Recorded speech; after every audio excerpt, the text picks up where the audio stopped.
हाय dear student, myself Khan sir. ठीक है, तो आज के इस लेक्चर में मैं खान सर आपको जो हाइब्रिडाइजेशन नाम का टॉपिक्स है, chemical bonding and molecular structure नाम के चैप्टर में का उस टॉपिक को आज हम समझने की बच्चों कोशिश करेंगे। इसी लेक्चर में हम हाइब्रिडाइजेशन और हाइब्रिडाइजेशन के जो टॉप टाइप्स है उनको भी समझने की कोशिश करेंगे। ठीक है, तो बने रहिए। हाइब्रिडाइजेशन को हम समझेंगे बच्चों पहले, दैट इज द हाइब्रिडाइजेशन। ठीक है, हाइब्रिडाइजेशन एक्चुअली होता क्या है। ओके, तो पहले हम क्या करेंगे, यहां पर जो डेफिनेशन है उसको लिख लेंगे। ठीक है, और डेफिनेशन बच्चों हमारी कुछ इस तरह से है, it is the process in which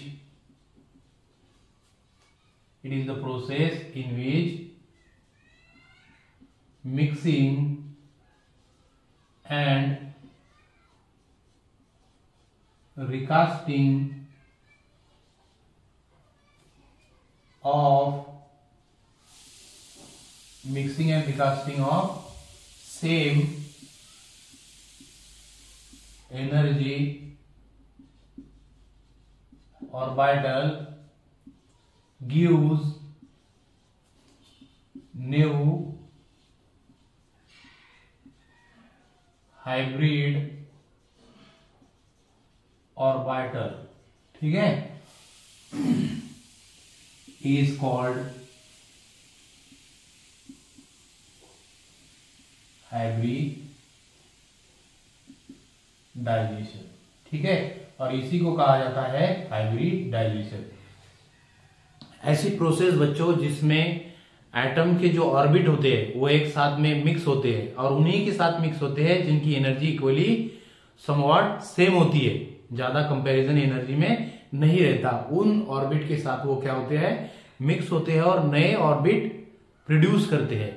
उसी प्रोसेस को कहा जाता है हाइब्रिडाइजेशन। ठीक है, अब हम एक एग्जांपल के थ्रू बच्चों को आपको समझाने की कोशिश करेंगे कि मान लो क्या हुआ कि एक 1s ऑर्बिट, ठीक है, एक s ऑर्बिट और एक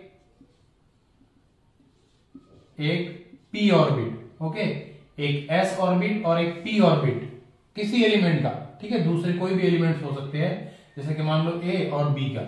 ठीक है, S of A and P of B, ये क्या हुए, मिक्स हुए एंड रिकास्टिंग हुए, और रिकास्टिंग होने के बाद इन्होंने दो नए ऑर्बिट दिए और उनका नाम था SP।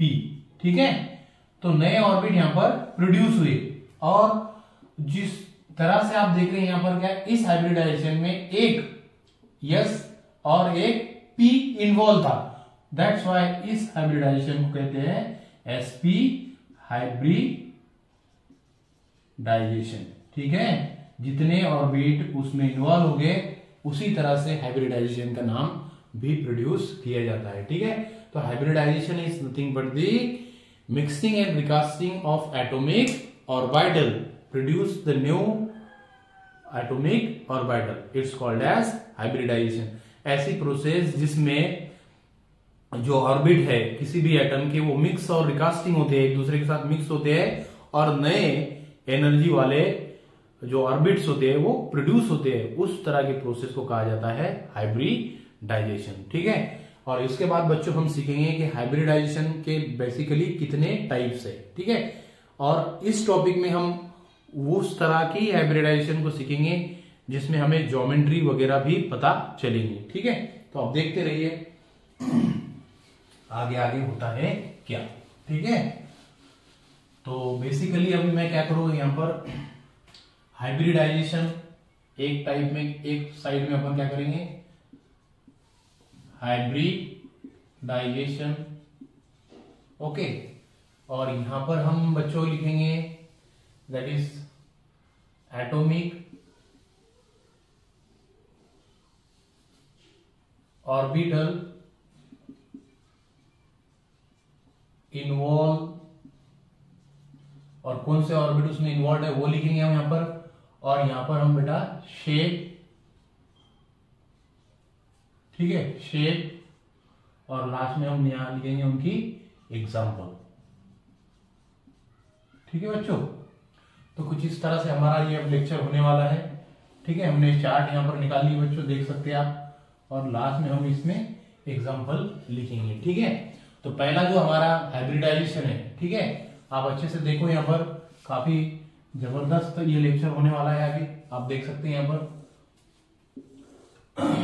ठीक है, तो पहले हमारा हम डिस्कस करेंगे एसपी हाइब्रिडाइजेशन। ठीक है, एसपी हाइब्रिडाइजेशन का टाइप कौन सा है, एसपी, और उसमें ऑर्बिट कौन से इन्वॉल्व हो गए, जैसे कि आपको नाम से ही दिख रहा है यहाँ पर 1s प्लस 1p। ठीक है, एक s और एक p।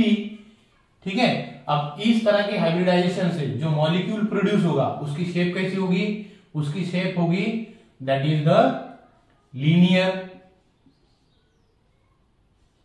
ठीक है, लीनियर होगी, और वो कुछ इस तरह से होगी। ठीक है, जैसे कि मान लो हमारे पास उसका एग्जांपल हम इधर लिख लेंगे, दैट इज द BeCl2।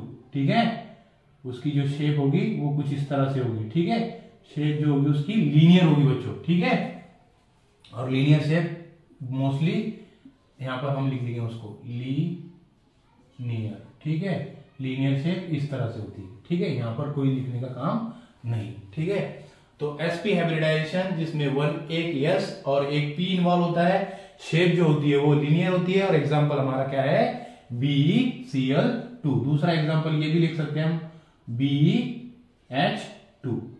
ठीक है, दो एग्जांपल लिख दिए हमने। उसके बाद हमारा हाइब्रिडाइजेशन कौन सा है बच्चों, वो देखिए आप, sp2। ठीक है, जैसे कि नाम से ही आप यहां पर देख सकते हैं कि नाम से ही यहां पर क्या होगा, बेसिकली नाम से ही यहां पर क्या होगा, sp, और यहां पर आप बच्चों sp2। ठीक है, तो इसमें एक क्या होगा इन्वॉल्व, 1s प्लस क्या हो गए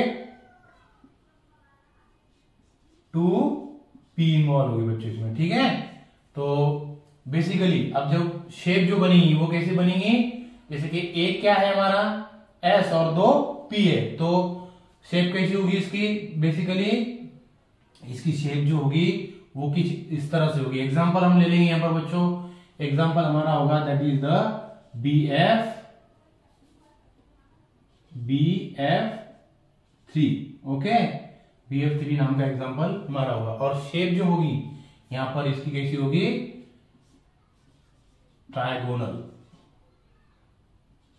ठीक है, ट्रायगोनल मतलब शेप हमारी इस तरह से होगी। ठीक है, यहां पर सेंट्रल एटम, और इस तरह से हमारी शेप होगी बच्चों। ठीक है, तो इस तरह से हमने sp को देख लिया। ठीक है, इसके बाद हमारा जो नेक्स्ट हाइब्रिडाइजेशन है वो कौन सा है, sp3। ठीक है, अब इसमें कौन सा इन्वॉल्व होता, 1s प्लस 3p, एक s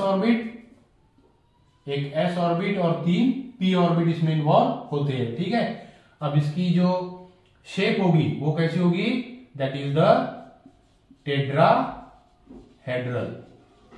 ठीक है, और वो शेप जो होगी बच्चों वो कुछ इस तरह से होगी, दैट इज लाइक दिस।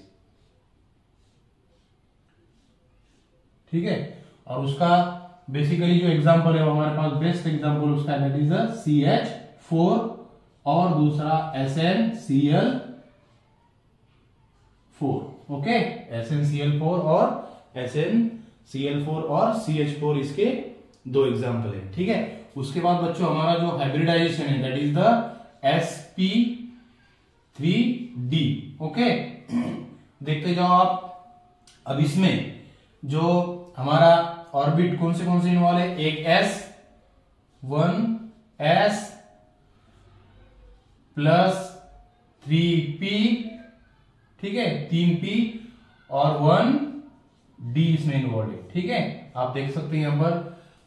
अब इस तरह का जो मॉलिक्यूल बनेगा उसकी शेप कैसी होगी, दैट इज, देखो 1 और 2 3 मतलब कैसे होगी, इस तरह से उसकी शेप होगी।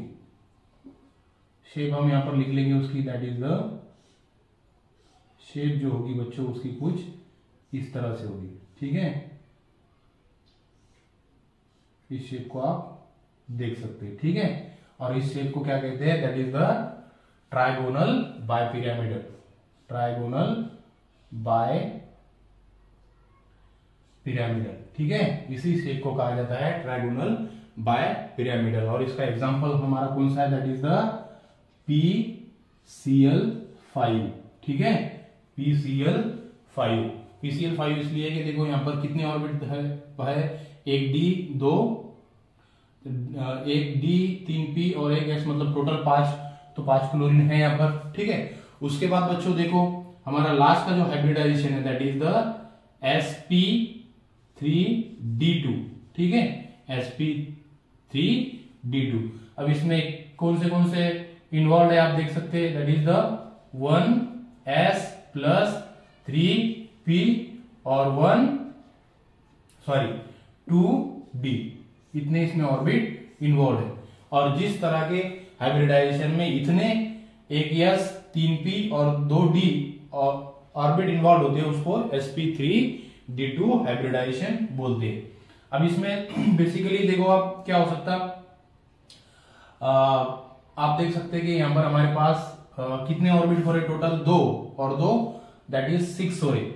तो क्या होगा इसका एग्जांपल हमारा क्या होगा इसका, दैट इज द ऑक्टाहेड्रल, क्या होगा, that is the octahedral geometry इसकी होगी, ठीक है। और एग्जांपल हमारे पास दैट इज द SF6 और कुछ वो इस तरह से होगा, दैट इज ये सेंट्रल एटम और ये यहां पर एक इधर एक और दैट इज एक इधर एक इधर एक इधर और एक इधर, ये इस तरह से इसकी ज्योमेट्री बच्चों होगी, ठीक है। और that is called as octahedral, ठीक है। तो आज हमने sp2 sp2 sp3d और sp3d2 इतने टाइप की हाइब्रिडाइजेशन हमने सीखी।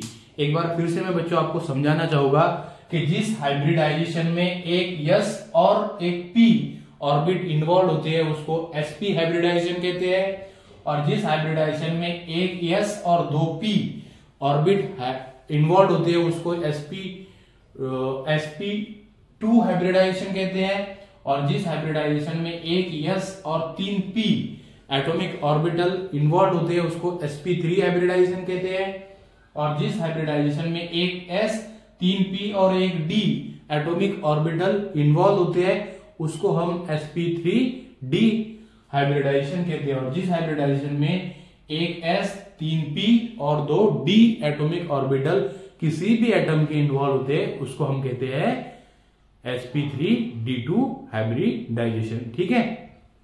तो बच्चों इसके बाद हम सीखेंगे जो ऐसे, अब इसमें जो हमने जो भी एग्जांपल लिए वो इस तरह से लिए कि जिसमें लोन पेयर नहीं है। अब इसके बाद हम जो एग्जांपल लेंगे वो लोन पेयर वाले होंगे और उसमें जो ज्योमेट्री है वो रेगुलर नहीं होती। तब तक के लिए आप इसको लिख लो।